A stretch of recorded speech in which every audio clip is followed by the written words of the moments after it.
Nossas vozes ecoando no ar, inspiração em cada linha, luz pra te guiar. Olá, gente, tudo bem? Eu sou o Gabriel, seja bem-vindo ao Vozes Surjantes, e hoje eu tenho uma convidada muito especial que já leu meu livro Trovante Enigma e Trovante Legado, e também é uma escritora, e é escritora de um livro de infantil que é Asas dos Sonhos. Então, eu vou deixar ela se apresentar.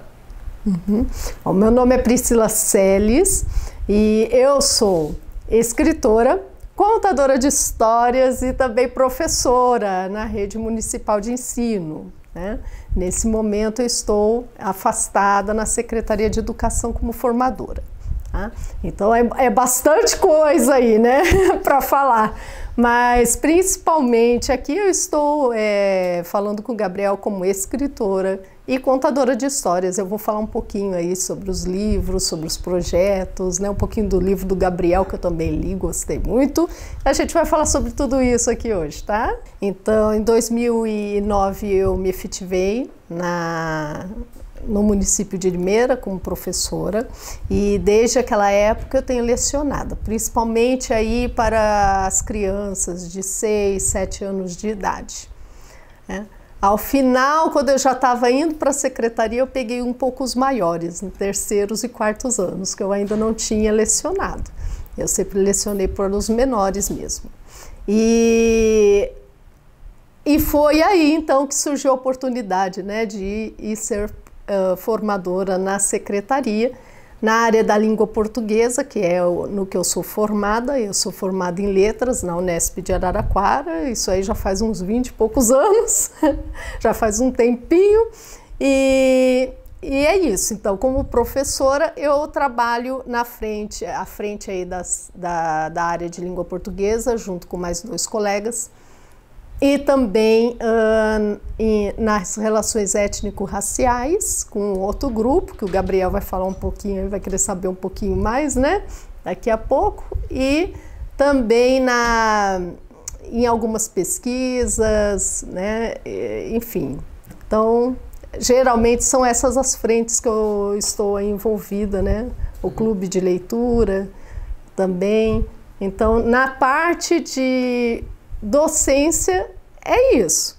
Agora, como escritora, e essa jornada aí começou há um bom tempo atrás, que eu já gostava muito, né, de escrever quando eu era adolescente, né, já peguei gosto por isso e fui escrevendo algumas coisas, escrevia mais para mim mesmo, né, Gabriel? Qual a idade que você começou a fazer isso? Você lembra? Eu tinha mais ou menos uns 12, 13 anos, eu comecei a escrever, mas eu escrevia coisas assim para mim mesmo, que eu guardava num caderno.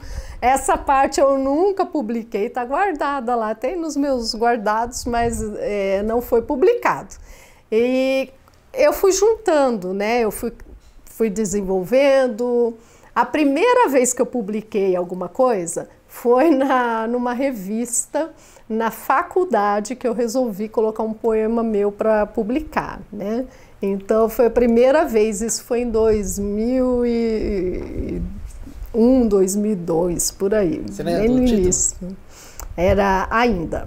Ainda. Não me peça para falar que eu não vou lembrar, tá, Gabriel? Que tem uma coisa assim que, olha, eu sempre falo, para eu decorar alguma coisa tem que ter música e ritmo, porque assim, eu não decoro nem os meus poemas. Então é complicado, eu não tenho muito essa pegada. A minha dificuldade é decorar nome. Eu leio, eu faço a leitura, eu até vou falar um pouco sobre isso quando chegar a hora aí, que eu sei que você vai falar. Eu faço leituras, então o que eu faço é ler o texto várias vezes, e para contar histórias eu faço isso também, e aí eu entendo o que o texto está falando, a interpretação dele, e eu vou então fazer a minha interpretação daquele texto, da leitura do texto. Então isso eu faço, né? Mas decorado, sabe? Aquela coisa de você chegar e ficar decorando e falando, declamando, não. Nunca deu muito certo isso aí para mim. Então eu fujo disso, eu falo, não, gente, me dá o texto para eu ler, que aí eu leio. Então declamar não é minha praia, não, nesse quesito de falar de memória. Não tenho essa habilidade. Mas ler, eu leio, né? E as pessoas gostam da minha leitura, então tá bom, né? Então, como eu fui juntando esses poemas, fiz isso aí na época da faculdade, eu fui escrevendo outros poemas, melhorando a técnica.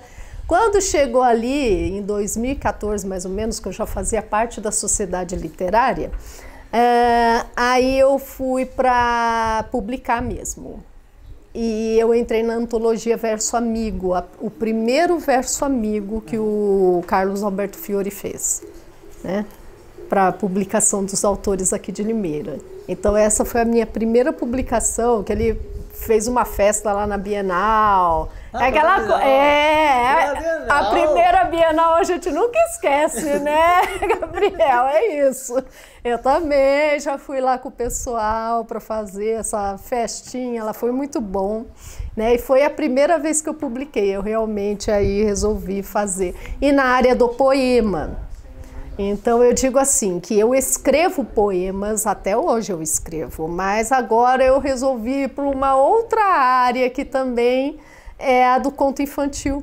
Porque como eu sou professora de crianças e eu já li muito livro infantil também, e eu tinha vontade de escrever, né, contos infantis, aí surgiu a oportunidade. A primeira vez que eu fiz isso foi com o Baú Mágico Trovas para Crianças, que foi na casa da Sandra Helena Godoy, que é uma das escritoras aqui de Limeira.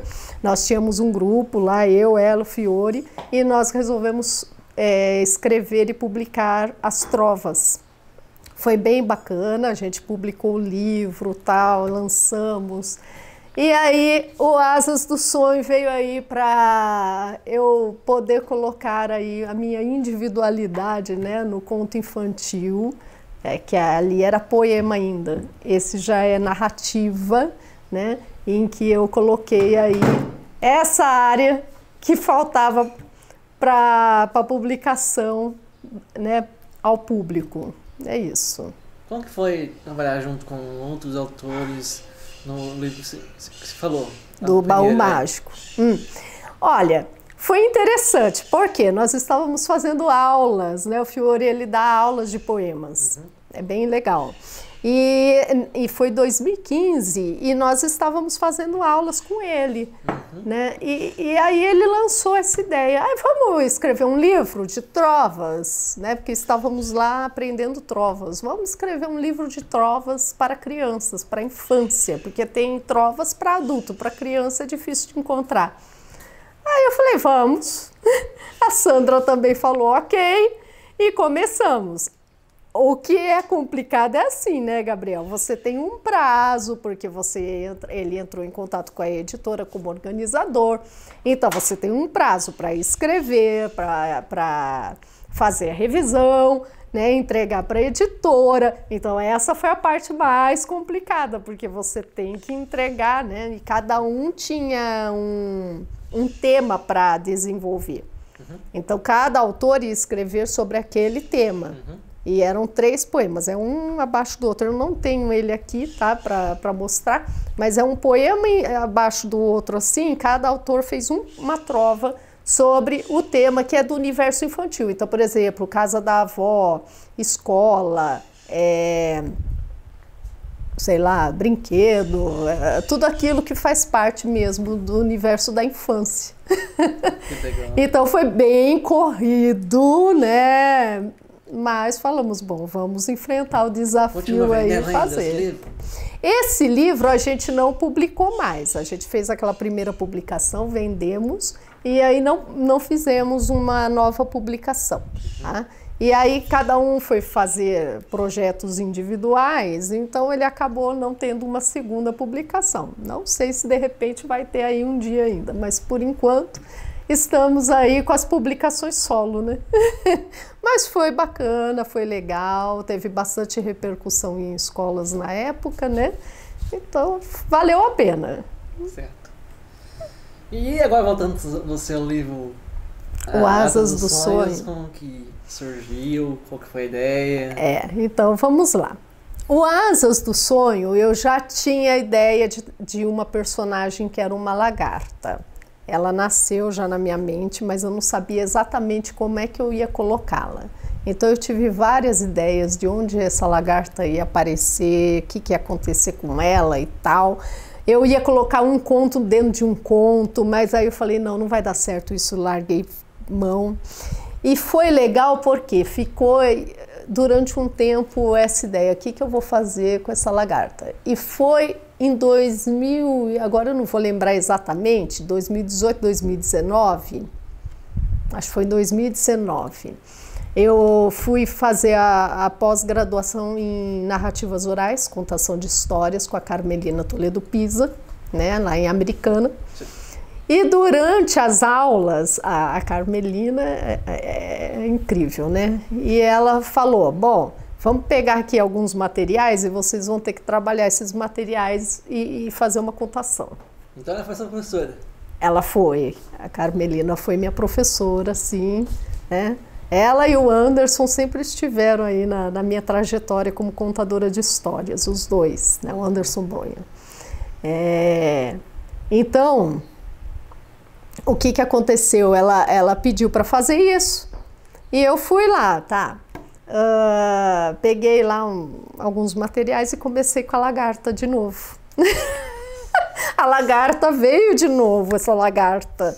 E aí eu comecei a pensar na lagarta, a lagarta ia fazer um caminho, uma trajetória, e aí começou mesmo a vir na minha ideia o que realmente eu ia fazer com a lagarta, tá? De que ela ia ter um caminho para atravessar até chegar naquilo que ela queria. Então, eu comecei, vamos dizer que eu comecei a pensar nisso em 2016, mais ou menos, e ele só foi tomar forma ali em 2019, né? E foi publicado em 2022, então você imagina, né? Foi uma jornada mesmo. E aí foi que eu tive a ideia de fazer a Cici, né, e que ela ia sair lá de cima da rosa, ia passar pelo caminho, encontrando todos aqueles animais que fala aqui no livro, até que ela ia conquistar, né, o desejo dela de ter asas, né, de acordo com aquilo que ela já tinha visto, visualizado. Né? Então, foi todo esse caminho que eu segui, né, para chegar na Cici e no Asas do Sonho, tá? Mas assim, toda a outra parte, né, a parte da escrita foi a mais tranquila, o mais difícil eu acho que é o momento da gestação. Eu não sei se para você é assim também, de você gestar e entender para onde vai essa personagem, o que eu preciso fazer, onde que eu vou colocá-la na narrativa, como que eu vou fazer isso. Porque daí a escrita desenrola. Eu acho que o mais difícil é você ter o objetivo de onde você quer, como que você vai fazer essa trajetória. Sim. E ela vai se revelando, né? É incrível que a personagem ou as personagens, dependendo da história, elas vão se revelando para nós e a gente vai entendendo para onde a gente tem que ir com elas, né? Aconteceu isso comigo, porque no primeiro eu tava travado. Aí depois que eu destravei, deixei a história acontecer, deixei a história fluir. Aí depois que eu comecei a escrever o primeiro livro, que é o Durante o Enigma, aí já tinha uma ideia mais ou menos do que eu queria escrever, né? Aí no ponto, eu tinha um ponto que eu não sabia como que ia continuar. Não sabia como que ia continuar a história. Então eu parei num ponto, daí eu pensar no segundo livro, eu precisei pensar um pouco melhor. Porque eu parei num ponto e precisava mostrar pro leitor como que seria o mundo animal. Aí depois que eu já tive mais ou menos a ideia, foi mais rápido também. Então é dessa forma que a gente acaba entendendo como que a gente tem que ir para a história, né? Como que a gente tem que levar essa narrativa para frente. Eu acho que essa é a parte mais complicada, porque depois o escrever também tem suas dificuldades, mas se você sabe para onde você quer ir com a personagem, você consegue levar bem, né? E aí, lógico, depois tem toda a revisão de texto. Nós, como autores, temos que... Eu, pelo menos, Gabriel, eu faço assim. Gente, é terrível. Eu reviso uma vez, aí depois eu reviso de novo, aí depois eu reviso de novo. Eu reviso umas 5 vezes, mais ou menos, se não mais. Dizem que é 3 vezes que tem que revisar. E toda hora eu fico mudando as coisas. Você acaba mudando as coisas, não pode mudar. É um parto mesmo, eu sempre falo, é um parto, gente. Aí, você chega uma hora que fala assim, não, se eu continuar, eu vou estragar o livro. Aí eu passo para alguém. Né? Aí que a gente passa, a gente fala, tá, e agora você vai olhar aí e ver o que eu preciso melhorar ou deixar e tal. Porque se eu continuar, eu estrago o livro. Eu mudo tudo, se bobear. Eu falo, não, chega, já revisei bastante, agora vai pro outro lá, né? Agora vou deixar o leitor. Senão, né, vai estragar o negócio. Deixa o leitor decidir se tá bom ou não. É assim que funciona. Comigo é desse jeito, então é terrível. Aí, quando já está tudo pronto, daí eu fui para a ilustração, né? Porque como eu lancei ele independente, eu não fiz por editora, então eu tive que passar por todos... Vai pro cadastrar... Foi difícil ou não? Olha... Você fez um curso de escritores para aprender tudo? Eu fiz uma formação de escritores. Na verdade, eu fui escrevendo o livro conforme eu ia passando pelo curso.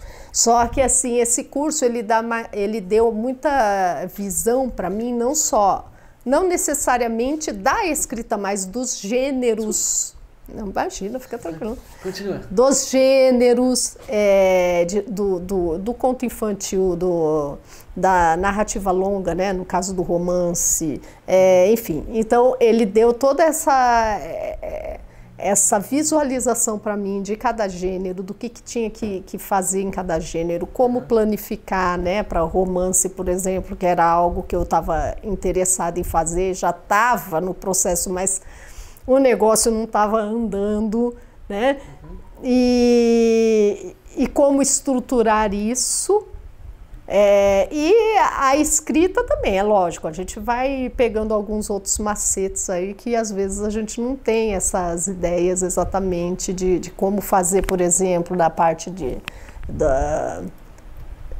como coloca, se é travessão, se é aspas, porque cada livro vem de um jeito e aí você fica em dúvida, enfim. Então são algumas coisinhas que ajudam a gente a pensar e a estruturar melhor.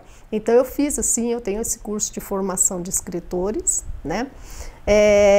Mas eu acho assim que a dificuldade maior foi do processo depois de publicação mesmo, porque aí eu tive eu não sabia como fazer o ISBN, um monte de coisa que eu não sabia.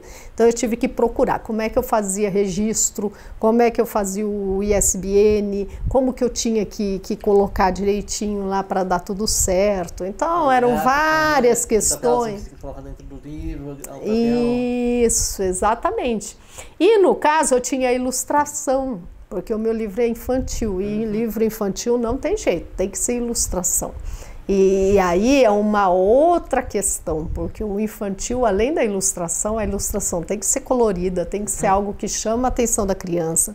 Ele tem que conversar com o texto, porque não adianta você só fazer uma ilustração lá da personagem. Eu tive que tomar muito cuidado com tudo isso. Então eu conversei muito com a ilustradora, que no caso é a Vanessa Alexandre. Como você conheceram? Na verdade, conheci a Vanessa pela Gisele Godoy.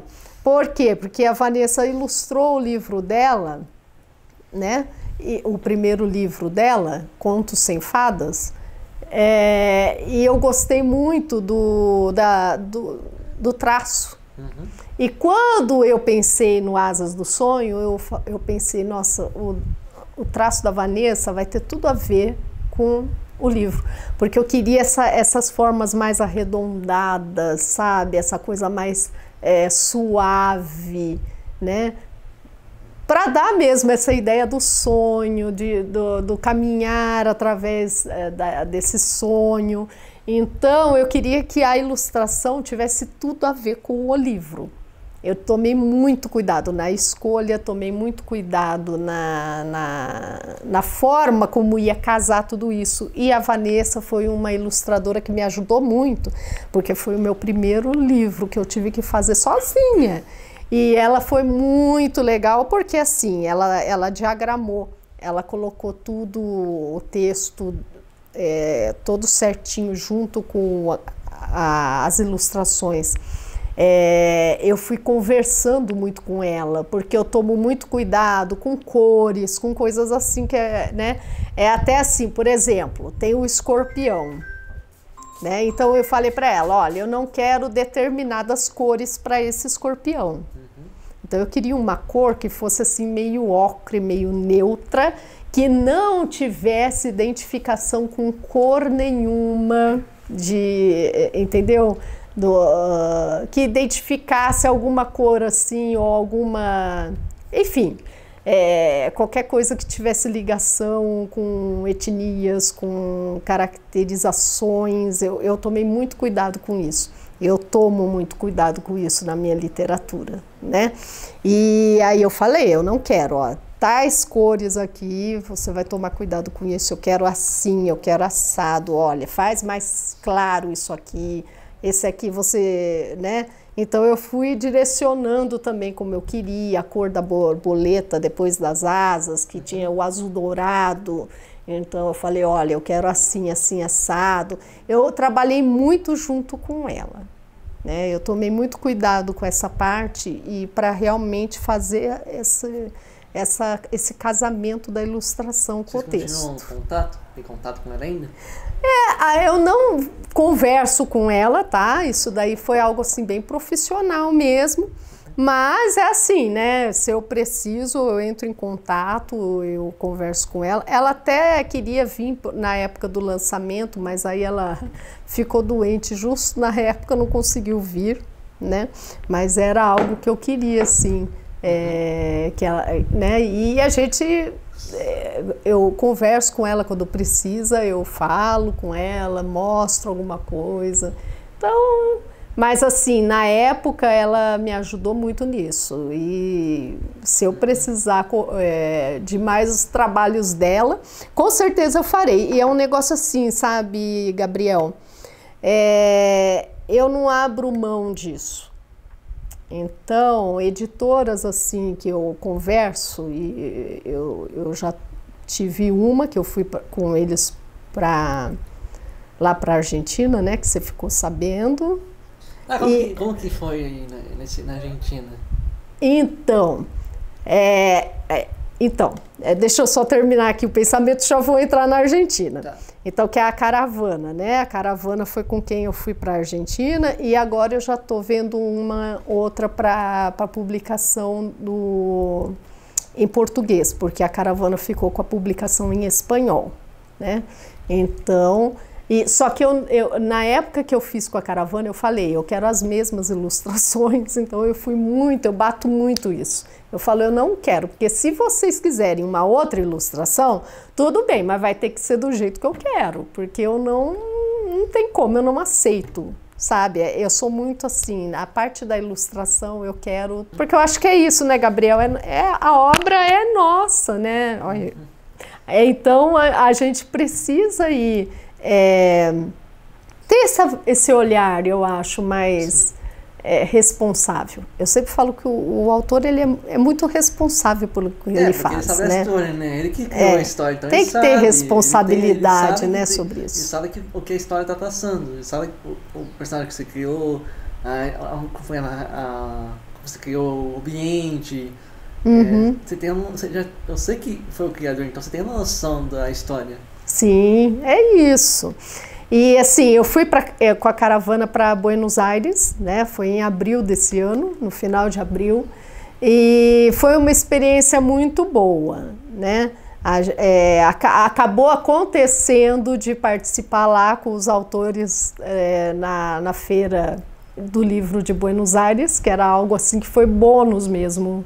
Não estava no script e acabou acontecendo, foi muito bacana. Porque eu falei, nossa, que legal, né? E a gente foi e conhecemos ali, tinha outras nações que também estavam ali, né? Na mesmo local do Brasil, da América Latina ali.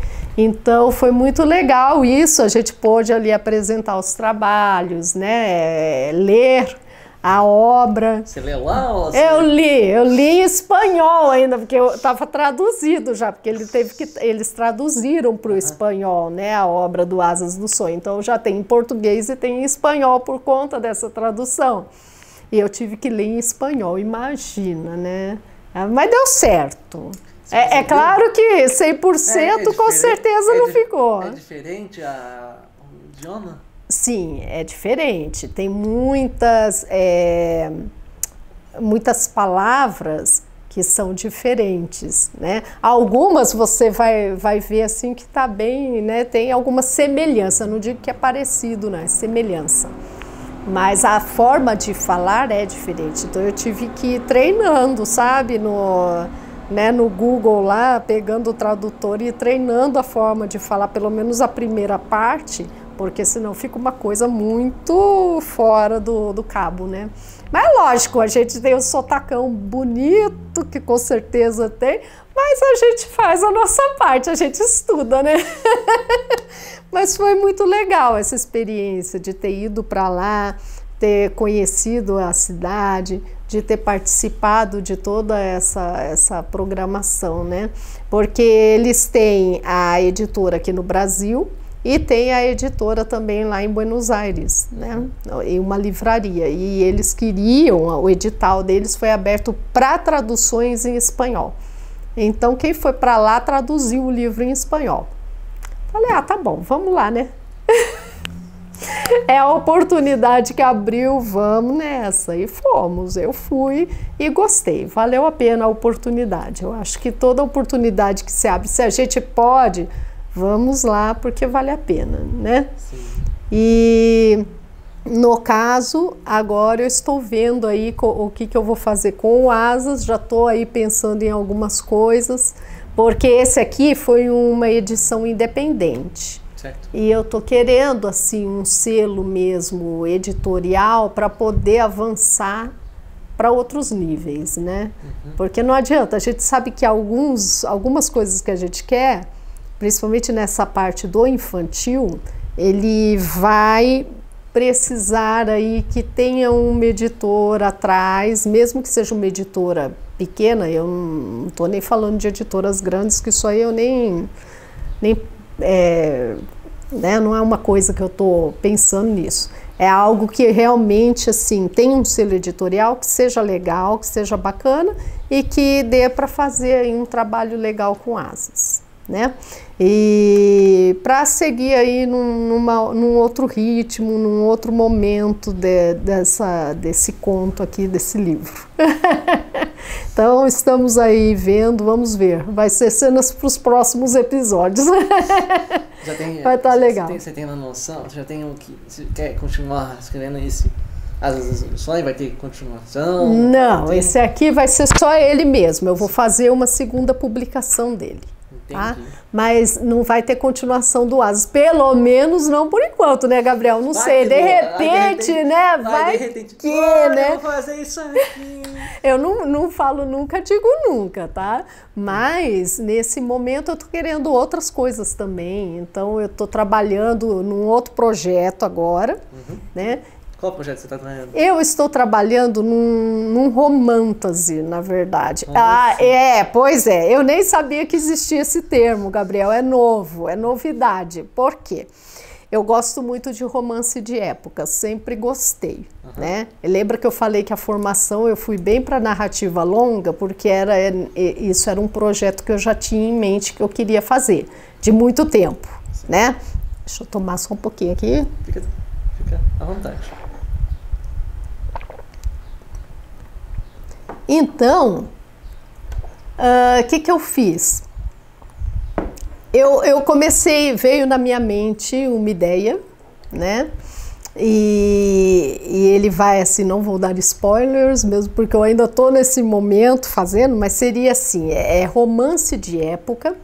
E aí, no caso do romance de época, você tem um fundo histórico, mas ele não necessariamente precisa ser aquele fundo histórico, por exemplo, que está lá, aquela história contada no livro de história. Você pode romantizar o negócio e fazer assim, porque não é um romance histórico, é um romance de época.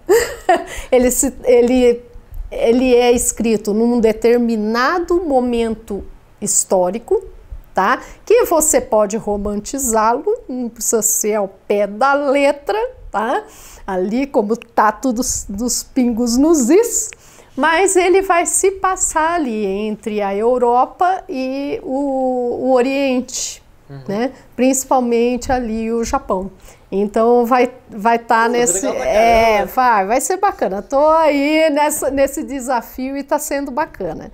Então vai ter um romance aí entre essas duas, esse yin yang aí, tá?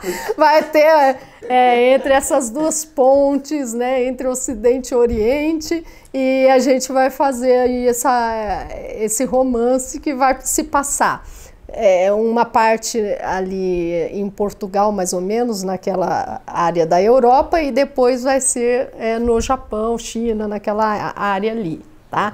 Demandou muita pesquisa, eu ainda estou escrevendo, mas vai ser bacaninha, já está aí numa fase final. Estou esperando que eu consiga terminar aí até janeiro. O pessoal já está pedindo, né? Eu falo, tá bom, gente, calma. Não, só eu mesmo. É meu mesmo na minha cabeça.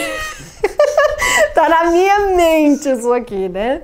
Mas assim, é um termo novo que nasceu, eu também não sabia, Gabriel. De repente veio, porque eu fiquei pensando, tá, é um romance de época, mas ao mesmo tempo tem fantasia, porque vai ter dragões, vai ter algumas sacerdotisas, enfim, vai ter algumas personagens que vão ser personagens de fantasia. E eu falei, mas gente, como que é isso? Um romance de época com fantasia, será que existe isso? Eu estou inventando um negócio aqui. Eu não sei nem o que é, mas eu falei, é romance de época. E aí eu descobri que está nascendo um novo gênero, que é o romantasy. É romance de época que mistura fantasia. Tá? Legal. É fantasy com romance. Então vai ser romantasy. É o romantasia em português, né? Como tem um personagem que tem poderes, ou um personagem não tem poderes? Sim, nesse primeiro momento, que na verdade ele vai ser um livro assim, vai ter continuação dele, mas eu não quero deixar totalmente aberto, então ele vai ter um início, meio e fim para aquele primeiro livro, depois um início, meio e fim para o segundo, e a gente vai assim caminhando. Tá?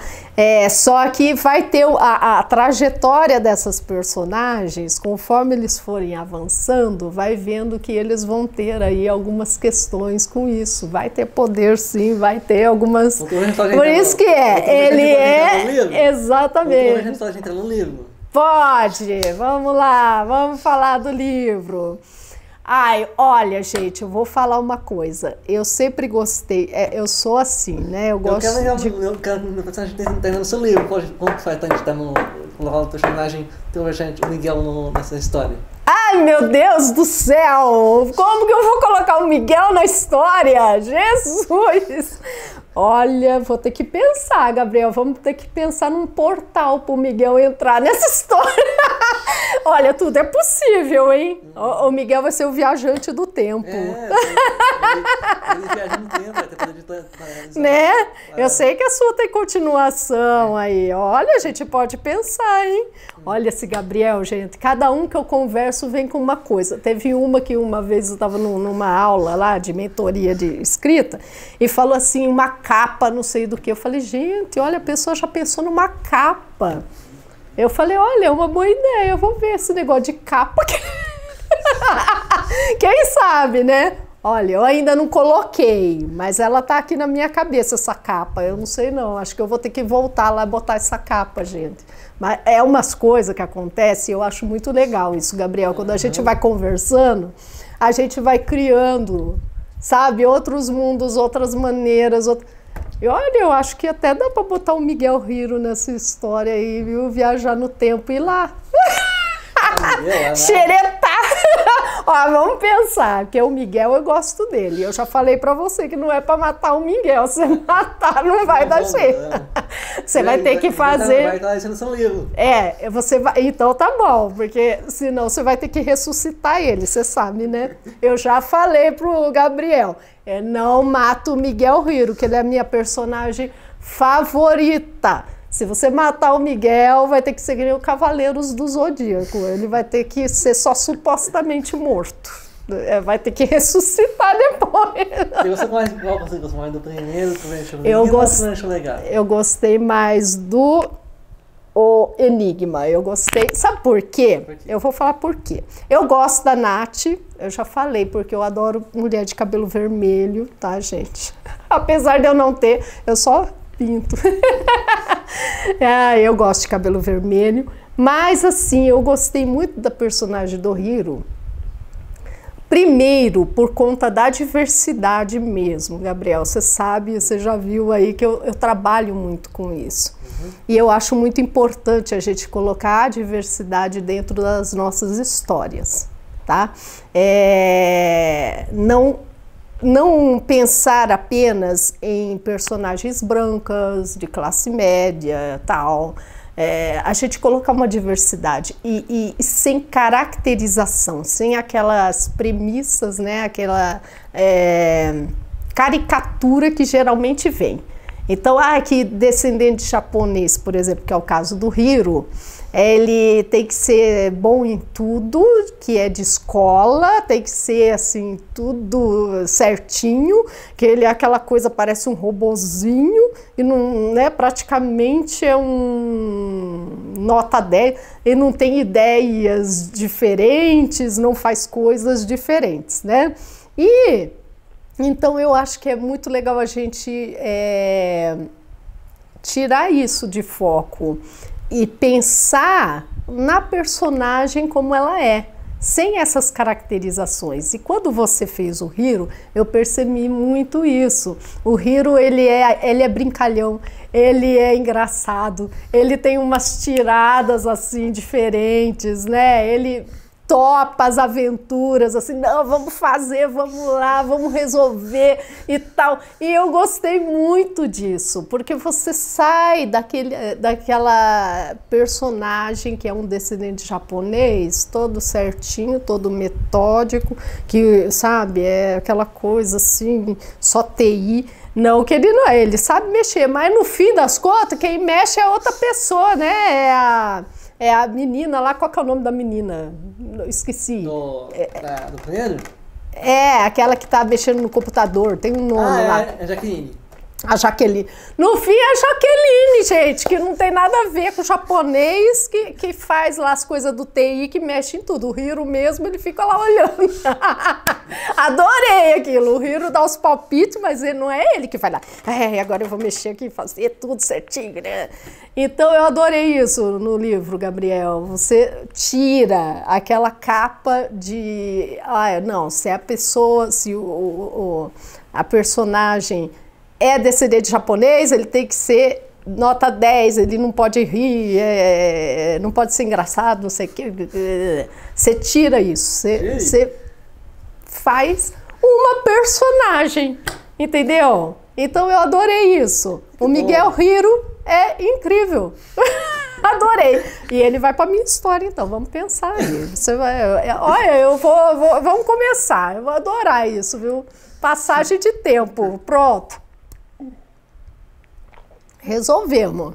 E vai dar certinho, porque já que vai ser Japão, vai ter tudo a ver com Miguel Hiro.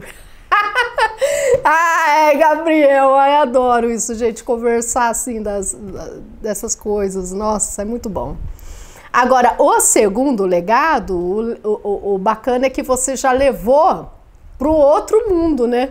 Para o outro universo. Então, no primeiro, você ainda está aqui, nesse mundo físico que a gente conhece, e aí no segundo você leva para um outro mundo, que é aquele mundo assim, que vão ser vários, né? Tem vários que começa a aparecer no primeiro, mas que você vai desenvolver mesmo essas várias facetas desse segundo mundo ali mesmo no segundo livro, né? Com a Nath, que já é uma outra personagem. Ela é super descolada também, mas é claro que eu gostei mais do Miguel Hiro. Sinto muito. Tudo bem, cada um tem um personagem preferido, Mas eu gostei da Nath também, mas você tem que entender, né? É isso, eu tenho uma queda pro Miguel Hiro. Aí também não mata a Nath, não. A Nath é legal, né? Deixa a Nath aí. Quem sabe ela vai também pro túnel do tempo, né? Vamos ver, quem sabe? A gente leva ela também. Vai ela e o Miguel junto. Tem poder de viajar no tempo. Já foi mundo animal, Tem que ir outros mundos. Tá vendo? Aquele monge lá, eu também. Nossa, eu achei super bacana. Você criou todo um mundo, sabe, Gabriel? Miguel, eu já ia te chamar de Miguel. Gabriel, você criou um mundo. E criar mundos é uma coisa fantástica, mas não é fácil. Porque você tem que fazer com que o leitor ele entenda o que você está fazendo, ele entenda o que é aquele mundo, e dentro daquele mundo você tem que ter as regras do mundo. Não pode ser uma coisa que ele não consiga, né, que ele olhe e fale, isso aqui, imagina, isso aqui não tem como existir aqui não, né? Ele vai ter que comprar aquela fantasia e entrar mesmo naquele universo. E isso não é uma coisa fácil e simples. E eu gostei muito dos dois livros. E eu gosto muito de fantasia. Né? Eu acho que é por isso mesmo que eu uni as duas coisas. O romance de época, que eu gosto muito, Jane Austen, né? A Julia Quinn, né? Que está fazendo aí os livros dos Bridgertons. Eu gosto muito disso, sempre gostei muito desses romances, juntando aí com a fantasia, Senhor dos Anéis, né? O Leão, a Feiticeira, o Guarda-Roupa, e todas essas aí que eu adoro, e anime, que eu gosto muito de anime também, né? Mangá, então são coisas assim que para mim são muito especiais, eu gosto demais, nunca perdi o gosto. Nunca teve de querer assistir anime, série de herói, super-herói, poder. Até hoje eu ainda continuo assistindo coisas, essas coisas aqui. Passa tempo, mas ainda eu quero na TV assistir aquilo. Essas coisas de fantasia, poder, mundos diferentes. Sim, eu acho que eu não vou perder isso nunca, Gabriel. Vai comigo até o final, porque eu sempre gostei e sempre vou gostar. Então é algo assim que eu acho que faz parte de nós, né? E eu não vejo assim, é lógico que durante um tempo a cultura geek, hoje a gente tem esse nome geek, né? Antigamente era nerd mesmo, né, que chamava. E a gente ficava louco da vida, né? Enfim, graças a Deus, hoje nós estamos aí como todas as outras, né, questões, tirando os preconceitos também, né? Inclusive das pessoas que gostam desse mundo geek, né? E assim, é algo que eu sempre gostei muito de ler, eu sempre gostei muito da fantasia, né? Desses livros, já vem da infância, né? Que trabalha com essas questões, não, sai desse mundo, vai para outro, e a gente viaja ali. Então eu sempre gostei muito disso, e eu sempre gostei de, isso, né? A gente sabe, fica dentro do quarto lendo, né? É assim, a maioria é tudo desse jeito. Hoje em dia jogando videogame também, né? Eu não sou muito dos games, mas eu gosto muito de mangá, anime e os livros principalmente, né? Então, para mim é algo normal. Qual mangá já leu? Qual mangá você já leu, você lembra? Eu li, porque assim, na época que eu estava comprando mais mangás, era assim, tinha japonês, né? Em japonês, eu não conseguia entender nada. Mas, porque até hoje eu quero aprender a língua, mas eu ainda não consegui, gente. Tô tentando, tá? Tá difícil. Mas uma hora a gente chega lá. e era tudo em japonês. E era difícil, só dava para ver as figuras mesmo, né? Então eu tinha da Sailor Moon, tinha o...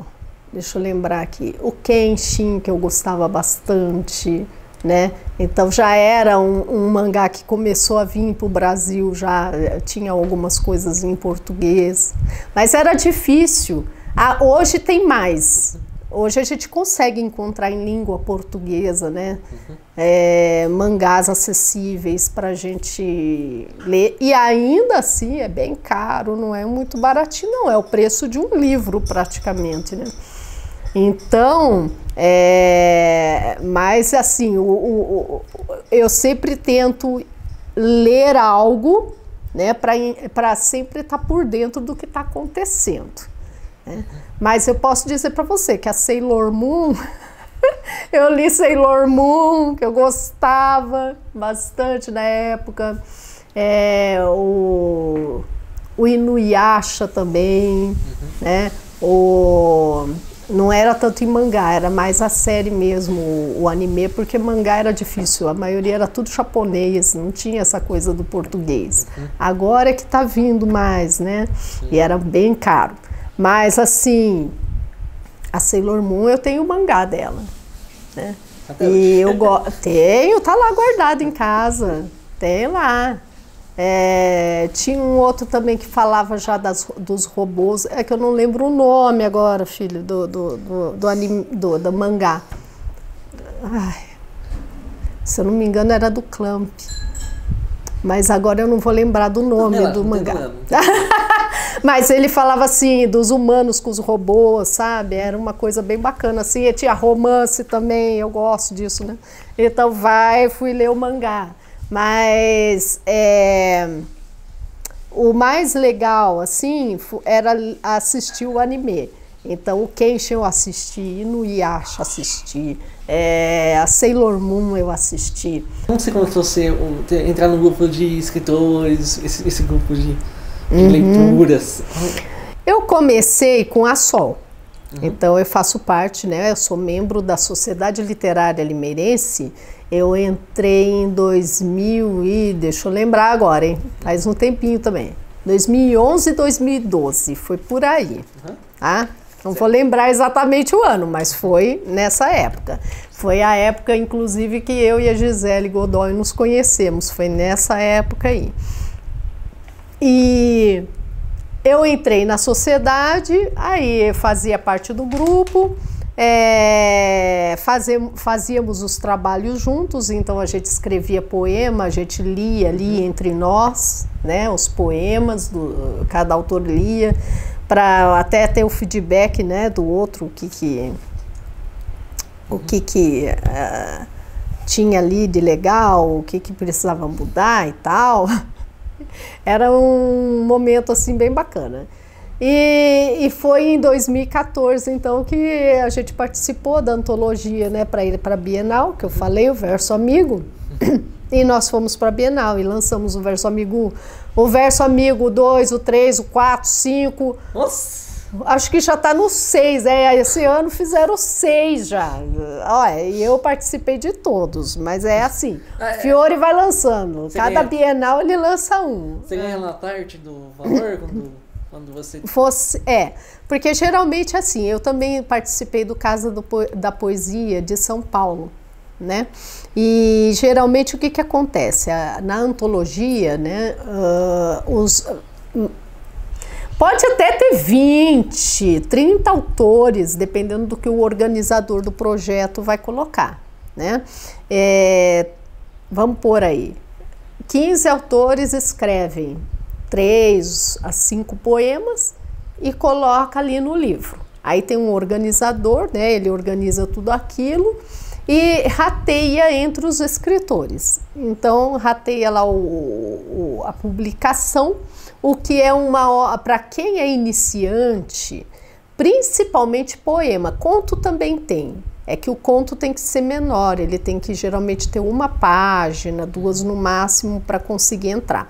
Mas quem é do poema principalmente, que gosta, entrar em antologias, quem é iniciante, é excelente, porque além de você criar o seu portfólio aí, seu currículo, você entra junto com os autores, eles ajudam a divulgar o nome do autor, porque tá ali, ele vai vender para outras pessoas e as pessoas vão ler o seu poema, né?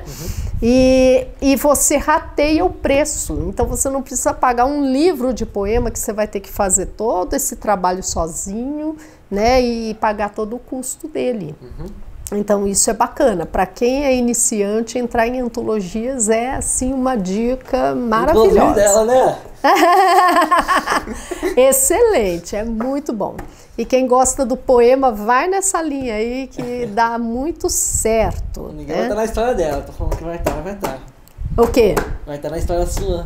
O quê? O Miguel? É, vai ter essa história. Ah, vai. Não do Asas do Sonho, né? Não. Na história lá.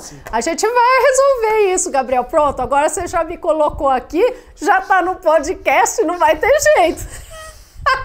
Mas a gente vai dar um jeito do Hiro entrar. E eu gosto do Hiro. Hiro, ó. Vai entrar, né? Agora ele já falou que vai entrar, vai entrar. Vamos lá, vai entrar então, seu Gabriel. Fica tranquilo. A gente vai resolver o caso. Vamos ver como que a gente vai se portar aí. Vai ser bacana, hein? Eu acho, já tô com a ideia aqui. Vamos lá. E aí...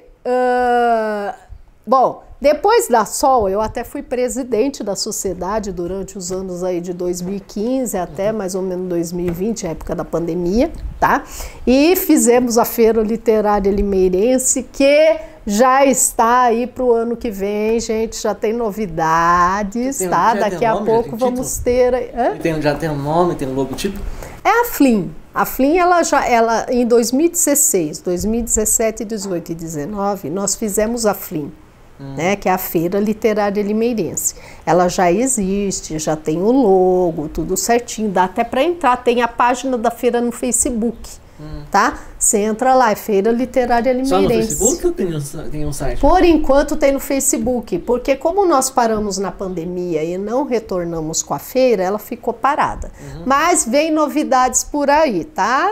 Logo, logo, vocês vão ficar sabendo aí. Que usar o logotipo do outro, a gente fecha com você. Isso, calma, menino.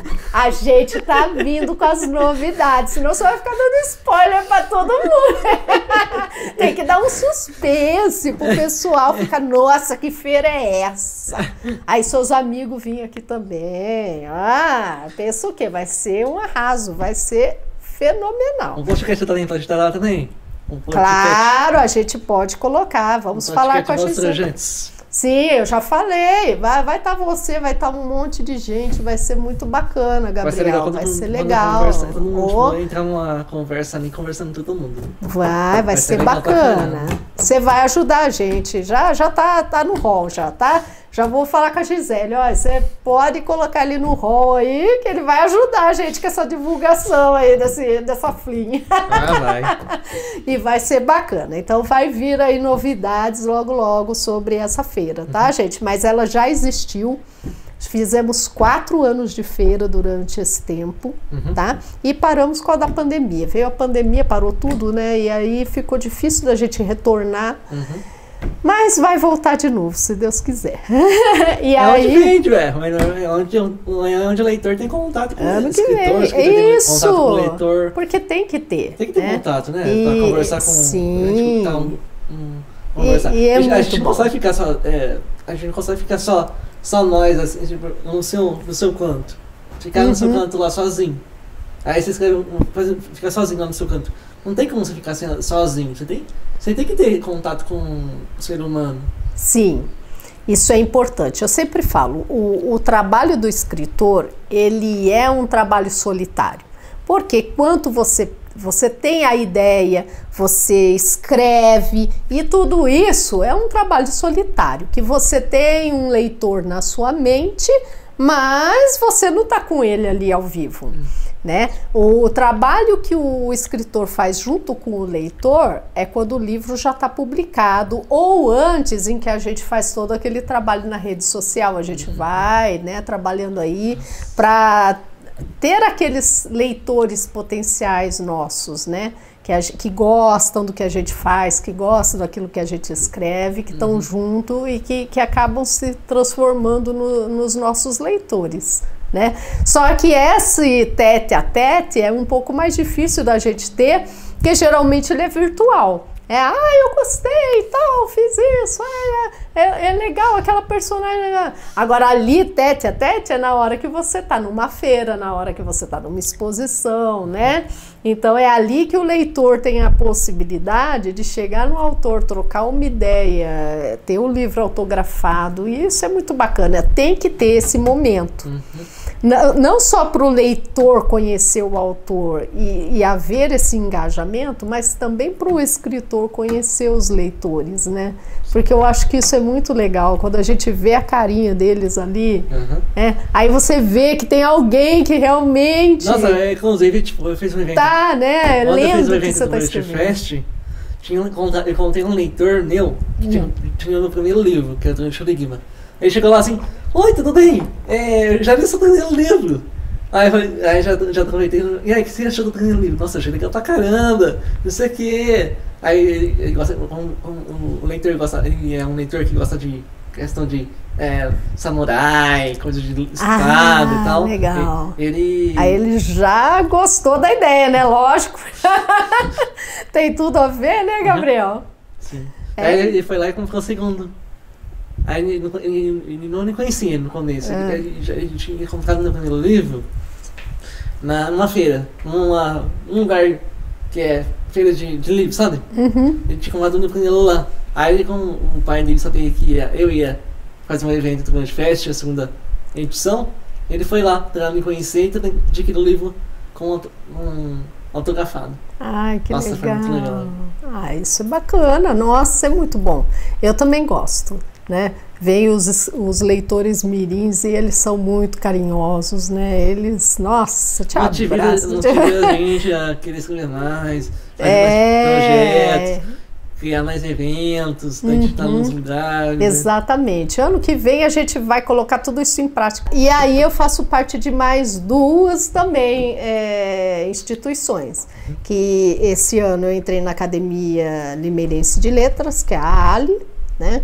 E também o ano passado, em setembro, eu tinha entrado na Academia Mundial de Letras da Humanidade, que é a AMLH. Qual a diferença das duas?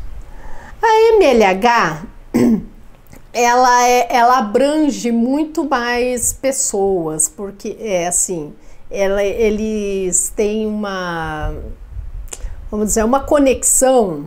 Eles criaram uma conexão com várias regiões do mundo mesmo, por isso que é mundial que eles colocaram. Então tem gente nos Estados Unidos, na América Latina. É como se fosse a não, então.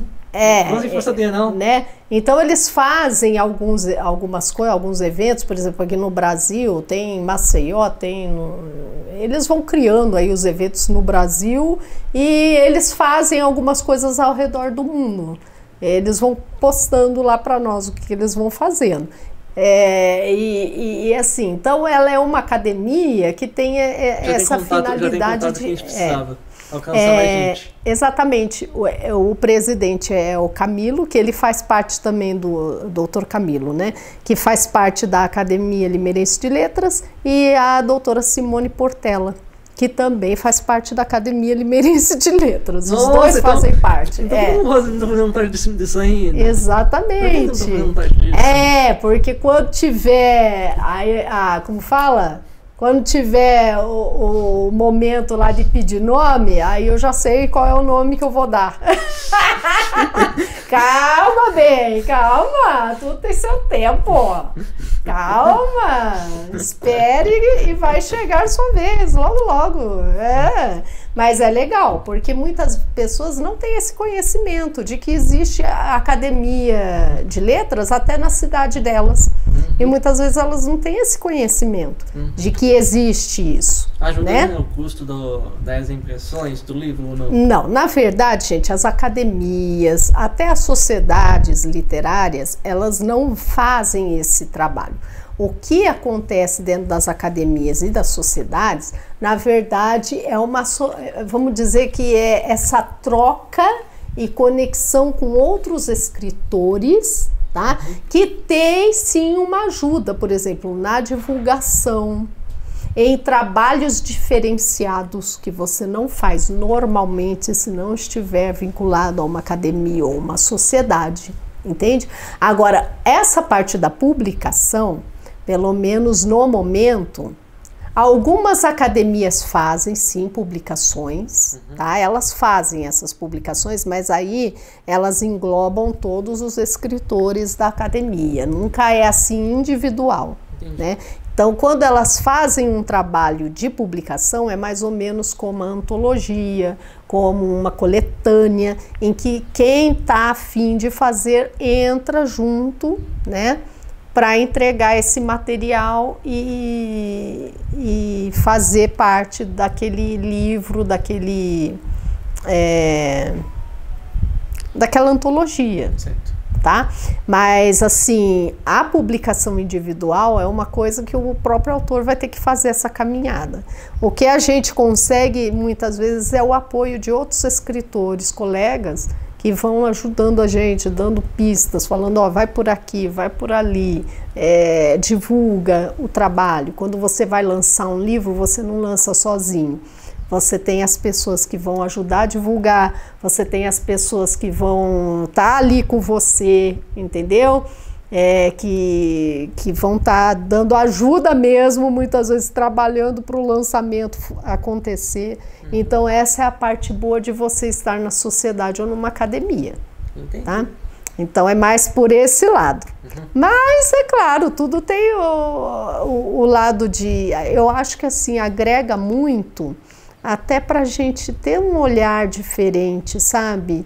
Do que é exatamente a escrita, do que é o trabalho do escritor. Porque a gente faz muitos trabalhos que vão também ajudar crianças, vão ajudar adolescentes e jovens que estão em escolas, que estão em outros locais que a gente não teria esse acesso. E eu acho que é importante a gente fazer isso. É criar os novos leitores, criar os novos escritores, né? Aí, para o futuro. É para isso que a gente está aqui, né? É isso. Mas eu faço parte dessas instituições, pelo menos no momento são essas, né? E vamos esperar aí. Como você conseguiu entrar? Na Sol... foi convite, né? O Otacílio, a Vera Is era presidente na época e ela perguntou se eu queria entrar na sociedade e eu falei, vou. Então foi um convite. A AMLH, né, que é a Academia Mundial de Letras, foi a Simone que recebeu o meu nome por outra pessoa que era da academia, que falou do meu nome e ela entrou em contato comigo. A Academia de Letras, né, a Limeirense de Letras, aí já foram também pessoas da academia que entraram em contato comigo e falaram, olha, vai ter, né, eles estão pedindo nomes, né, para avaliar o currículo e então eu estou enviando aqui o convite para você, se você quiser entrar e tal. Então acontece dessa forma. Geralmente é um convite de alguém da própria instituição, né, que faz parte da instituição e que vai te entregar esse convite, né? Então geralmente é assim que a gente consegue entrar nesses meios. No caso da Academia de Letras, a Sol também, todas elas acabam fazendo isso. O que acontece? Elas vão analisar seu currículo, elas vão analisar a sua obra e aí elas vão ver se você tem condição de entrar na academia ou não, né? Porque são muitas pessoas que pedem, então aí elas vão analisando esses currículos e as pessoas que fazem parte, que deram o convite e que te convidaram, vão defender a sua entrada. Então é isso, né? Aí defende a sua entrada lá dentro da academia, por conta disso, aí vai argumentar sobre isso, né? Mas assim, Por exemplo, uma pessoa que tem uma divulgação muito boa do trabalho, que as pessoas já estão vendo esse trabalho, é muito mais fácil receber convites e assim, as pessoas que estão lá dentro geralmente já estão ouvindo falar, já conhecem a trajetória e fica muito mais fácil. Por isso que a gente fala que o escritor tem que divulgar, né, gente? Eu sei que é difícil, porque nós escritores, né, eu não sei no seu caso, Gabriel, mas para mim sempre foi uma... A maior dificuldade igual tá sendo na internet. Mas eu sempre tive uma dificuldade, não só com a internet. E gosto de ficar mais, né, no meu quarto, lá no meu lugar, no meu escritório, fazendo as coisas. E eu tive que sair da concha, né? Ajuda, né, quando você sai da concha. Aí eu tive que sair da concha. E é um processo, viu? O processo da Silene aqui. É sair da concha, sair daquele... Acostumado. Exatamente, é isso que eu queria. O que a gente já está acostumado a fazer e se aventurar no novo, né? Então, o escritor, eu sei que vários escritores têm essa dificuldade, tá? Como a gente está falando aqui, eu estou falando para os escritores mesmo, nesse caso. Vai ter que sair da concha. Vai ter que começar esse processo de mostrar a cara para todo mundo, de colocar o seu livro ali para ser visualizado, de falar dele, de fazer projetos, né, que mostrem o seu trabalho como escritor, como pessoa que está envolvida com a literatura, porque senão as pessoas não vão te conhecer e não adianta, porque aí você vai publicar um livro e ele vai ficar lá dentro da gaveta, né? É isso, para a gente chamar o leitor tem que nos conhecer, a gente tem que ir. E hoje a internet, ela é o meio para o escritor fazer isso. Então vai ter que gravar vídeo, vai ter que gravar podcast. Ai, gente, olha, é isso. Vai ter que se aventurar nesse mundo, não tem jeito, né? E aí até, Gabriel, quero até falar tem duas coisas, eu não sei se você... Bom, eu vou deixar você colocar aí, eu vou falando de acordo. Pode falar. Tá. Que é 2 projetos que eu faço parte, né, que fazem parte aí dessa trajetória que eu faço.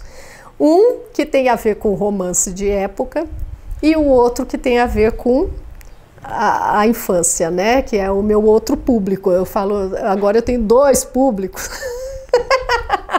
Fora o poema, porque o poema tá aí ainda, gente. Eu não tô conseguindo ainda publicar, mas eu tenho ideias aqui. É que agora eu tô focada nessa outra área da narrativa.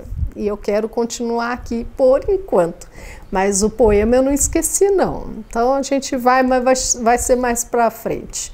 E então, o público infantil, eu faço parte das Fadas no Parque. Né, do projeto Fadas no Parque que tem no Instagram e que nós fazemos todo sábado de manhã lá no Parque da Cidade, aqui em Limeira, né? E as fadas vão lá para encantar as crianças, contando histórias, fazendo brincadeiras. Por que isso?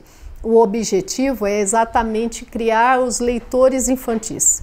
Então a gente está ali fomentando a leitura, né? O interesse da criança na leitura desde pequeno, né? Desde ali os 4, 5, 6. Se alguém motivar a pessoa a querer ler, você vai querer continuar lendo, porque a leitura ajuda você a ter criatividade, criar projetos, criar várias coisas. Exatamente. Porque se você ficar só no videogame, você vai ficar jogando lá, mas não vai ter questão de ter criatividade. O negócio já tá feito. Já tá feito. Se você ler um livro, tentar imaginar aquele universo, aquele mundo, ajuda você, tipo, quando você for criar uma coisa que você queira, vai ficar mais fácil, porque você lê e essa leitura vai ajudar você de uma forma, né? Sim, exatamente, Gabriel. Então a ideia é essa, é levar a criança, ao invés de ficar ali o tempo todo lá, só internet, só videogame, joguinho no celular, começar a fazer outras coisas. Então vai ouvir uma história, quando a gente conta histórias, aquilo ativa a imaginação da criança, porque ela está escutando, mas ela tem que imaginar. Então você já está levando ela para essa criatividade que você falou agora. E o gosto pela leitura, porque a contação de histórias, na verdade, ela vem de um livro. É claro que não vai ser com as mesmas palavras e da mesma forma que está no livro. O contador de histórias, ele vai fazer todo um trabalho em cima disso, dessa narrativa, para ela se transformar numa narrativa oral, em algo que seja prazeroso de escutar. Você tem que chamar atenção, você tem que trabalhar com os recursos, né? Então, você vai acionar essa imaginação na criança e ao mesmo tempo o gosto pela leitura, porque depois ela vai querer ir lá e ler o livro. É que nem o cinema, né? Você às vezes lê o livro e aí vai assistir o filme do livro, que é diferente, é outra linguagem, né? Ou você vai lá, assiste uma série ou assiste um filme e depois você vai para o quadrinho, você vai para o livro, porque você vai ver que é totalmente diferente uma coisa da outra. Então, esse trabalho que as fadas fazem lá no Parque Cidade é exatamente isso. É trabalhar para criar novos leitores, para trazer essas crianças para o gosto da leitura, né? E também da criatividade, né? De trabalhar outras questões que não seja só ficar na televisão ou no videogame ou no celular. E o legal, Gabriel, é que a gente está tendo já frutos desse... Já faz uns 2 anos que a gente está com esse projeto e a gente está tendo frutos, porque tem muitas crianças que já estão falando, eu quero ser contador de histórias. Já está contando histórias já, Gabriel. Criança, assim, ó, de 6, 7, 8 anos. Já está contando história. Já está... eu vou ser escritor. E já está escrevendo. Né? Então tem crianças, gente, que já estão se desenvolvendo com o projeto das fadas no parque. Isso está sendo bacaníssimo. E essa geração, eu sempre falo, né? Tem que ter fé nessa geração. Porque se você dá para eles ali, né? Você entrega para eles algo que eles podem trabalhar, né? Vamos ler, vamos ouvir histórias, vamos fazer isso, vamos fazer aquilo. Eles mesmos já vão pensando em outras formas de fazer aquilo ali, né? Então, se a gente dá para eles as ferramentas, eles vão construindo, né? É uma geração fantástica. Eu falo, eu não sei por que as pessoas falam que a geração é ruim, gente. A criatividade, quando é mais criativa, quando você é mais criança. Porque a criança brinca, então ela tem a questão de imaginar, criar coisas. Então, essa época é uma ótima para usar a atividade dela para ajudar ela a criar coisas. Sim, então ao invés de tolher a criança, é você dar ferramenta para ela. E aí ela mesma já vai direcionando e fazendo. Gente, nós estamos tendo, Gabriel, agora, escritores mirins. Teve uma menina já, a Manu, lançou um livro, 8 anos de idade, lançou um livro. Parabéns, tem que isso. estar aqui no podcast. Né? Traz a Manu.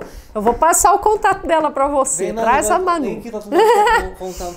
Contar sua trajetória de vida. Isso, né? A Manu, ela lançou um livro de conto infantil. Que bacana. Eu fiquei assim boba de ver. Porque aí eu li o livro, eu falei, gente, que legal. Olha, como a criança, se você dá as ferramentas, ela faz... Aqui é coisa que você nem imagina. Não imagina. Então é assim, a gente tem um pouco de fé, não é um pouco não, né? É um grão de mostarda, mas se a gente tiver um pouquinho mais, vai ser mais ainda, né? É ter fé nessa moçada aí, ter fé nessa juventude, gente, nessa criançada, porque olha, eles são fantásticos. Se a gente parar de olhar o lado ruim das coisas e começar a olhar o lado bom, a gente vai ver que eles vão criar coisas fantásticas. Dizem que quando você trai coisas boas, você trai coisas boas. Você ficar vendo coisas negativas, ruins, atrai coisas ruins. Se você acreditar em coisas positivas, você atrai coisas positivas. Quando eu fiz isso, eu parei de assistir novela, ver notícias ruins. Já parei já. Eu faz também. Um tempão já que não tenho vejo paciência. Não vejo mais isso. Porque o que vai acontecer quando você vê na TV? Vai acontecer, vai ter morte, vai ter... É difícil, né? Violência, morte, preconceito, é só isso, discriminação. Você tira isso aqui, aí você deixa um tempo sem a TV, sem vendo isso aqui, a sua energia muda. Porque você vai querer conhecer pessoas novas, as pessoas não vão ensinar você coisas novas, você vai aprender coisas novas. Sim, eu também acredito nisso, Gabriel, por isso que eu ando cuidando muito da minha mente, sabe? Então eu não deixo entrar qualquer coisa não. Eu já não gostava de algumas coisas e hoje eu gosto menos ainda. Então eu falo, gente, olha, eu evito, porque não traz nada de bom. E assim, a gente não pode ficar alienado do que acontece na sociedade. Isso é uma coisa. Agora, você fica só se alimentando principalmente de falsas notícias e de notícias, sabe, aquele que a gente fala espreme, sai sangue? Não, porque existem outros meios que vão te dar notícias fidedignas e também que não tem essa espremeção de sangue aí. Você vai ficar sabendo, mas você não precisa ficar se alimentando daquilo. Tipo, o que aconteceu no dia tal? Aí você vai conversar com a pessoa, aconteceu isso. Tá, beleza. Não, isso aí é para você saber, olha, a sociedade está acontecendo isso. Infelizmente é uma realidade. Agora, só isso não, gente, porque tem muita coisa boa que está acontecendo e as pessoas não divulgam coisas boas. Elas só divulgam aquilo que está de ruim. Porque eu falo, gente, por que não divulga coisas boas e coisas ruins? Por que não fala sobre livros, né? É isso, divulga coisa boa também que está acontecendo na cidade, né? Não divulga só coisas ruins, violência, morte, coisas, né?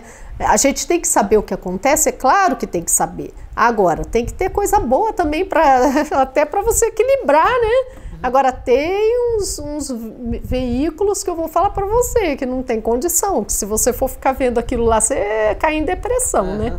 Então, esses eu não quero nem saber mesmo. Sinto muito. E o outro projeto, Gabriel, aqui que eu vou falar para você, que é o que tem a ver com romance de época, é o que eu já estou aí no Instagram um tempo fazendo, que é aquilo que eu falei para você, que eu leio. Né? Então, o que eu comecei a fazer? Peguei aí a Jane Austen, que eu amo os livros de Jane Austen, e a Julia Quinn, que é outra que eu gosto muito, né? E os Bridgertons, que estão aí na série da Netflix, né? Tem os livros, e comecei então a narrar algumas cenas. Eu pego algumas cenas do filme, por exemplo, Orgulho e Preconceito, que é da Jane Austen. Pego cenas por exemplo, agora esse terceiro, que é o Segredo de Colin, né, que é dos Bridgertons, que é o terceiro episódio da série, né? E eu vou fazendo as narrativas. Então eu pego um trecho do livro, tem que ter 1 minuto, porque senão não dá certo. Aí eu pego aquele trecho e faço a leitura narrativa, né, com entonação, com toda aquela questão. Tem música de fundo, as cenas do episódio passando, né, e o pessoal tá gostando muito de ouvir as narrativas dessa forma. Eu já tive feedbacks muito legais de pessoas até falando, nossa, você tem que narrar o livro. Eu falei, nossa, mas aí é difícil, né? Os da Jane Austen, acredito que até dá para eu fazer, porque eles acredito que já é domínio público. Os que são de domínio público tem como fazer. Eu, inclusive, peguei o Senhora, do José de Alencar, e eu estou fazendo a narração de Senhora. Vou colocar no YouTube para as pessoas. Então, né? Você tem canal no YouTube? Eu tenho o YouTube assim, eu estava começando uma coisa e agora eu vou fazer outra. Então eu dei uma arrumada no YouTube e vou começar a postar os vídeos que são os e-books, vamos dizer, desses de domínio público, né? Que é José de Alencar, Machado de Assis. Então tem alguns livros e até de outros autores internacionais, mas que já está em domínio público, e vou fazer as narrações, colocando imagens, né, que tem de filmes e tal, e a música de fundo com a narrativa. Então eu vou fazer capítulo por capítulo e vou colocar lá no YouTube para as pessoas, porque elas gostaram de ouvir a minha narração. Gostou da narração. Eu falei, então vamos tentar fazer esse trabalho. É o nome do canal já? É Priscila Celes. Eu vou colocar Priscila Celes babado de renda, ainda vou colocar esse babado de renda, que o babado de renda vai ser agora a parte dos dos romances de época, né? Então, eu tô ainda nessa produção desses canais. O Instagram já tá bem cheio, bem repleto aí dessas narrações, micronarrações que eu faço de 1 minuto tudo lá. Você ou você tem um marketing? Eu gravo, eu faço os áudios, isso aí sou tudo eu que faço. Eu faço o roteiro do que eu vou falar, essa parte do conteúdo, tudo eu que tenho que fazer. Mas tem uma pessoa, porque eu não consigo dar conta de tudo, que está fazendo o que para mim?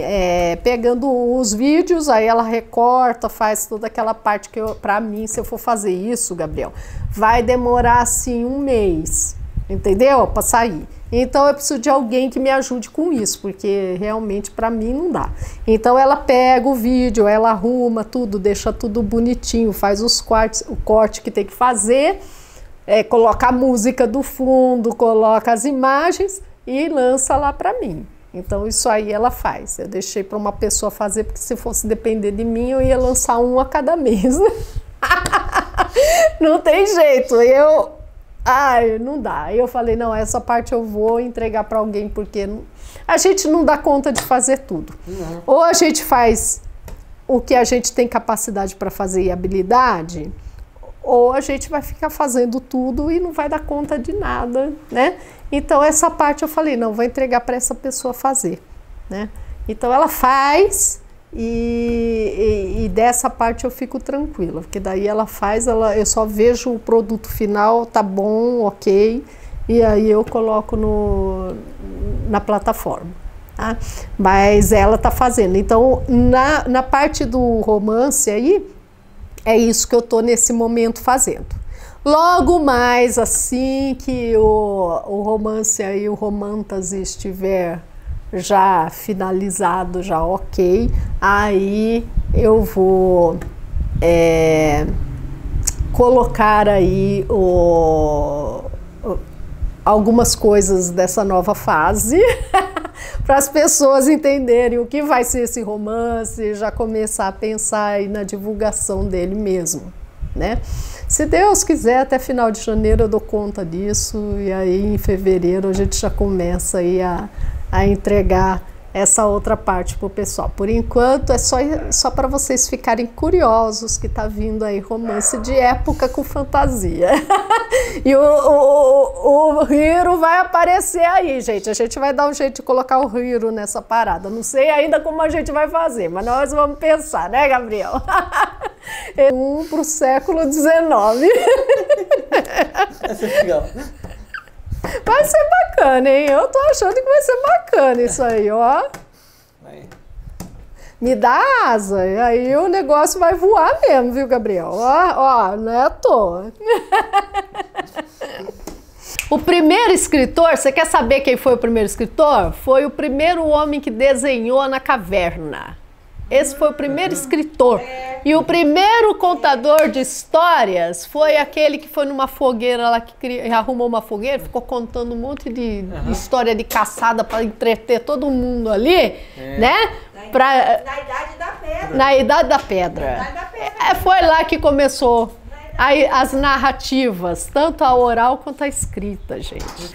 A escrita, ela faz parte da humanidade, as histórias, né? As narrativas, tanto orais quanto escritas, ela faz parte do homem desde que ele começou nesse mundo. Né? E é por isso que elas são tão importantes. O poema, a narrativa, as crônicas, elas são importantes porque elas nos fazem refletir. Refletir principalmente quem nós somos, né? E o que nós podemos ser. E é claro que eu recomendo sim o Vozes Trovejantes, tá? Para todas as pessoas aí que me seguem, né? A minha base de leitores, meus leitores queridos aí, tá? Vozes Trovejantes, tem muita gente boa aí que o Gabriel traz aqui. Traz a Manu, hein? Entra em contato com ela, que eu acho que vale muito a pena, até pra gente aí gerar, fazer essa nova geração, esses meninos, essas meninas se inspirarem na Manu e temos muito mais escritores mirins, né? Quem sabe? A gente vai ter uma cidade de escritores, vai ser do 0 ao 100. É isso, né? Então eu recomendo para vocês Vozes Trovejantes, que ele já trouxe aí um monte de gente muito legal, escritores aí para darem esse norte, principalmente para aqueles que estão começando, que querem escrever seus livros, que têm as ideias na cabeça ou que já escreveu no papel, mas ainda não sabe como fazer para ir lá e publicar, né? Não é tão difícil assim. Vamos lá, gente, não desistam. E, claro, também recomendo aqui, tá? Miguel Hiro. Miguel Hiro. Gosto muito, vocês já sabem, né? Nem preciso falar. Trovejante o Enigma, que é o primeiro livro do Gabriel, e Trovejante o Legado, que também é excelente, que aí vai entrar num outro patamar. É que eu criei um vínculo aqui com o Miguel Hiro, tá, gente? Então é isso. Mas esse aqui, o Legado, também é muito bom. Então eu recomendo que vocês comprem os dois, leiam o primeiro e o segundo. E daqui a pouco... E autografado, porque vocês podem pedir que o Gabriel, bem, ele não olha, ele faz o autógrafo para todos. Você gostaria de deixar uma mensagem, deixar suas redes sociais para as pessoas conhecerem você, seu trabalho? Sim, as minhas redes sociais são Priscila Celes, esse é o Instagram, @Priscila_Celes, com 2 L's, tá, gente? Tá lá, que é esse Instagram do Babado de Renda, tá? No TikTok também, é Babado de Renda, Priscila Celes. Coloca a Priscila Celes ali, Babado de Renda, que vai aparecer para vocês o TikTok aí e também o Instagram, que é Priscila Celes. No Instagram também tem a parte do infantil, porque eu separei os dois, porque não dava certo eu ficar com o Instagram Priscila Celes para fazer os dois, infantil e romance. Então ele ficou só para o romance, o Priscila Celes, e o infantil é @fadameru, tá? É Meru mesmo, é assim, Meru. @fadameru, que é o nome da fada do parque, que eu faço parte lá. Então tem lá toda a parte do infantil, os livros que eu lanço para a infância, tem vídeos de contação de história, vídeo da fada do parque, então tudo que é de fadas do parque estão lá. Tem alguma coisa no Priscila Celes, mas agora é mais mesmo essa área do romance, e o que tem mais é essa parte mesmo dos vídeos de narrativa por enquanto, tá? Então, esses são TikTok, Babado de Renda, o Instagram tem os dois, @fadameru e @Priscila Celes, né? E o YouTube eu estou fazendo ainda não foi lançado, mas vai aí nos próximos dias. que é Priscila Celes também. Coloca Priscila Celes lá, vocês vão achar. E assim, o que eu deixo de mensagem, né, para vocês primeiramente, quem quer realmente publicar, tem o sonho de ser escritor, acredite no seu sonho. Não desanime, tá? Eu já lancei um livro e não vendi muito, só vendi para os parentes, para os amigos. Não desanime. Você vai ter que fazer uma trajetória aí, tá certo? Tem muito conteúdo que você pode pegar de graça, tá, gente? Tem sim. Em YouTube, de pessoas que já passaram por essa trajetória e deixaram ali conteúdos para ajudar os escritores iniciantes, tá? O Editora Metamorfose é a que eu trabalhei aí, que eu fiz esses cursos de mentoria e de formação, tá? O Gabriel também tem o dele, você pode até deixar daqui a pouco, né, Gabriel, que é bom, eu acho, para ter essa ideia. E então eles têm conteúdo no YouTube que você pode assistir, né, gratuitamente, e que você aí tem uma noção de como fazer essa trajetória. Não desista, porque se você não desistir, você vai chegar onde o Gabriel está chegando, aí onde eu estou chegando. Eu falo chegando porque a gente ainda não chegou, né? E se Deus quiser, vamos até aí muito tempo, né? De trajetória. Só vai melhorando, a verdade é essa. A gente vai trocando experiência, vai trocando ideias, e é assim que a gente consegue, né, com essas conexões, chegar no lugar que a gente quer, que é o nosso livro na mão dos leitores. Aliás, você tem que falar aquele tema que eu gosto, né? Aquela frase. Você é extraordinário, não importa a sua limitação. É isso, eu amo essa frase, gente. Você é extraordinário, não importa a sua limitação. O dia que eu peguei esse livro aqui, que eu abri a primeira página, estava lá. Você é extraordinário, não importa a sua limitação. Eu falei, meu Deus, já começou bem. Então, assim, o Gabriel é uma pessoa incrível, é um escritor que tem uma criatividade, assim, fantástica. E eu recomendo mesmo que você leia para você se inspirar, tá? Você que gosta de fantasia, como eu e o Gabriel, você que é dos nossos, né, que gosta de cultura geek, né, leia os livros do Gabriel, vale muito a pena, você não vai se arrepender, ó, é bom demais. Então, pessoal, quem quiser adquirir no livro, entre no site gabrielquero.br, e quem quiser saber sobre a minha trajetória de vida, entra no Instagram Gabriel Quero, que lá eu posto tudo. Posto questão do Evento Introvert Fest, o podcast e tudo que eu já passei, toda a minha história, a minha trajetória de vida tá no Instagram, e no YouTube, os Extrovergentes, esse canal. E se inscreve nesse canal, deixa um like e, como ela disse, deixa um like e se inscreve nesse canal pra você estar aqui na próxima vez. É isso! Suas vozes ecoando no ar, inspiração em cada linha, luz pra te guiar.